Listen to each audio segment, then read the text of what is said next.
Sir నమస్కారం అండి. నమస్కారం అండి. ఈరోజు జగన్మోహన్ రెడ్డి గారు ఆంధ్రప్రదేశ్ అసెంబ్లీ సమావేశాలకు హాజరయ్యారు కదా, ఎలా చూస్తారు సార్? సంతోషంగా భావించాం, కానీ 5 నిమిషాలు కూడా ఉండకుండా వెళ్ళిపోయాడు కదా. అంటే ప్రతిపక్ష హోదా ఇవ్వాలని అడుగుతున్నాడు, మీరేమంటారు మరి? ఇప్పుడు మన చదువును బట్టి ఉద్యోగం ఉంటుంది. అవును, మనం గెలిచిన దాన్ని బట్టే హోదా వస్తుంది. ఓకే, ఆ మాత్రం తెలియదా జగన్మోహన్ రెడ్డి గారు మీకు? వాస్తవంగా నువ్వు అన్నమాటే కదా. అప్పుడు అసెంబ్లీ సాక్షిగా మీరు అన్నమాట ఏంటి?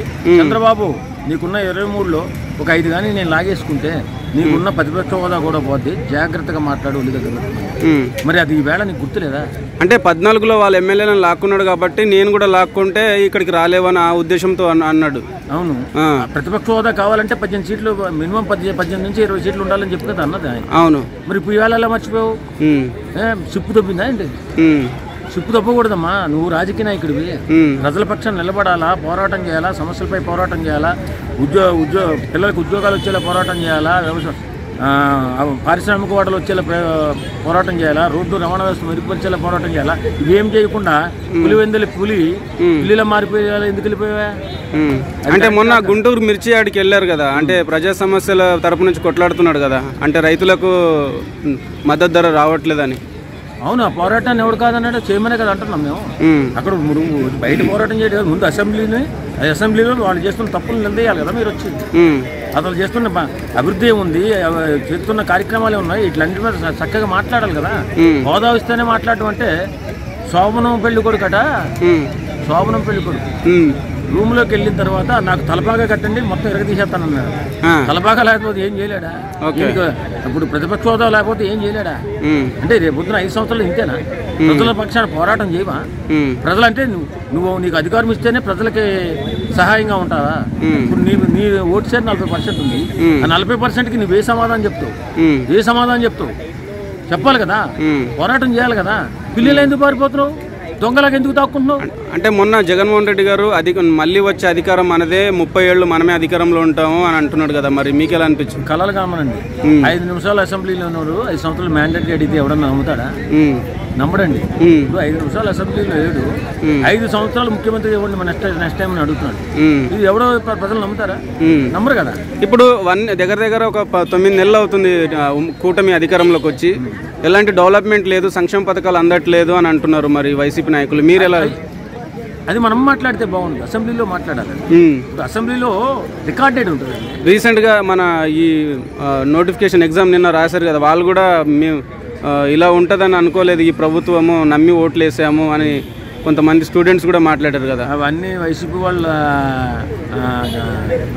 అబద్ధాలు, కానీ అవన్నీ కావాలని వాళ్ళు చేపిస్తూ ఉంటారు. ఎందుకంటే వాళ్ళు మాట్లాడేది గాలి మాటలు కాబట్టి వాళ్లే చేస్తుంటారు. అంతే తప్ప అక్కడ అన్యాయం చేస్తే నువ్వు నిలదీవయ్యా బాబు అసెంబ్లీకి వచ్చానంటే నువ్వు అదే సమస్యను అసెంబ్లీలో అడగొచ్చు కదా, రావాలి కదా. రాకుండా నువ్వు ఎక్కడికి వెళ్ళిపోయి నువ్వు చెప్పకుండా చేయకుండా నీ కోటలోకి వెళ్ళిపోయి నువ్వు దాక్కుంటే దొంగ అనుకుంటాను. అంటే కొంతమంది ప్రజలు కూడా అనేది ఏంటంటే ఎలక్షన్ టైంలో చాలా హామీలు ఇచ్చారు, పవన్ కళ్యాణ్ గారు అది కూడా చేస్తాం ఇది చేస్తాం అన్నారు. ఇప్పుడు పవన్ కళ్యాణ్ గారు కనిపిస్తలేరు, గుడిలో చుట్టూ తిరుగుతున్నాడు.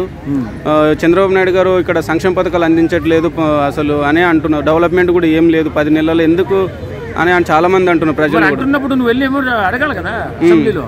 ఇప్పుడు నేను ఇక్కడ అడుగుతాను కృష్ణకాంత్ పార్టీ దగ్గర, అడిగితే ఎవడు చూస్తాడు ఎవడు వింటాడు? నువ్వు అసెంబ్లీకి వెళ్ళి నువ్వు పోరాటం చేస్తేనే కదా ప్రజలకు న్యాయం జరిగేది. నువ్వు పోరాటం చేయకుండా నేను ఇది పెద్ద పులిని అని చెప్పుకుంటూ నువ్వు దొంగలాగా వెళ్ళిపోతుంటే రేపు పొద్దున్న నిన్నేమనుకోవాలి? మేము మాట్లాడగలుగుతాం రాలేదని, మా గాలిలో మాట్లాడిపోతాయి. అది కాదు, నువ్వు పోరాటం చేయాలి అసెంబ్లీలో, రికార్డెడ్ గా ఉంటుంది అది. రేపు పొద్దున్న ఫ్యూచర్ లో నిన్ను చూసి నువ్వు మళ్ళీ అడుగుతావు భయపడి ఆ పనులు వాళ్ళు చేస్తారు కుటుంబ ప్రభుత్వం. ఏమి చేయకుండా నువ్వు వెళ్ళిపోతావు. అంటే ఆంధ్రప్రదేశ్ లో చాలా మంది అనేది ఏంటంటే అభివృద్ధి లేదు, సంక్షేమం లేదు, ఓన్లీ రౌడీ రాజకీయం. రెడ్ బుక్ ఓపెన్ చేశారు, ఈ అక్రమ అరెస్టులు, ఈ దారుణాలు, హత్యలు, బెదిరింపులు తప్ప ఏం లేదని చాలా మంది వైసీపీ నాయకులు. అభివృద్ధి లేదు, డెవలప్ లేదు అని అంటున్నారు. పవన్ కళ్యాణ్ గారు ప్రతి పల్లెకి రోడ్లు వేయించారు. ఫస్ట్ రవాణా వ్యవస్థను బాగుపరుస్తున్నారు. రేపు మొన్న ఏదో టెస్లా కంపెనీ కూడా భారీ ఎత్తున పెట్టుబడులు పెట్టబోతుంది ఆంధ్రప్రదేశ్లో. ఇవన్నీ వస్తున్నాయి, మెల్లిమెల్లిగా వస్తున్నాయి. ఒక్కసారిగా తెల్లారేసరికి అంతే మారిపోవాలంటే మారిపోదు, కొన్ని రోజులు చూడాలి. కానీ నువ్వు అవి స్లో అవ్వకుండా తొందరగా చేయాలంటే నీలాంటి మాట్లాడాలి. ఒకసారి ముఖ్యమంత్రి చేసినోడి నువ్వు మాట్లాడి ప్రతిపక్షాన్ని నువ్వు నిలబడితే ప్రజలకు మంచి జరుగుతుంది, నువ్వు వెళ్ళిపోతే ప్రజలకు చెడు జరుగుతుంది. అది గుర్తించ తెలియదా నీకు? అంటే వైసీపీని ప్రజలు 5 ఏళ్లకు వ్యతిరేకించారు, ఈ కూటమిని జస్ట్ ఓన్లీ 8 నెలలకే తీవ్రమైన వ్యతిరేకత వచ్చిందని జగన్మోహన్ రెడ్డి గారు అంటున్నారు. మీకు ఎలా అనిపిస్తుంది? ఆయన అలాగే ప్రతిపక్షంలో ఉన్నాడు కాబట్టి ఆయన అలాగే మాట్లాడతాడు. ఆయన మాట్లాడకపోతే బాగుండదు కదా. అది మాట్లాడే మాటలేదు అసెంబ్లీలో రికార్డెడ్గా అడగా, అది చెప్తున్నాను నేను. అసెంబ్లీలో రికార్డెడ్గా అడగాలి అంతే తప్ప మేము మాట్లాడి నువ్వు ఇక్కడ బయట మాట్లాడి దానికి వాల్యూ ఉండదు. అంటే మొత్తానికి ఓవరాల్గా కూటమి ప్రభుత్వం బాగా పనిచేస్తుందని మీరు అంటారు? బాగానే పనిచేస్తుందని నేను అనుకుంటున్నాను. ఓకేనా, థ్యాంక్ యూ.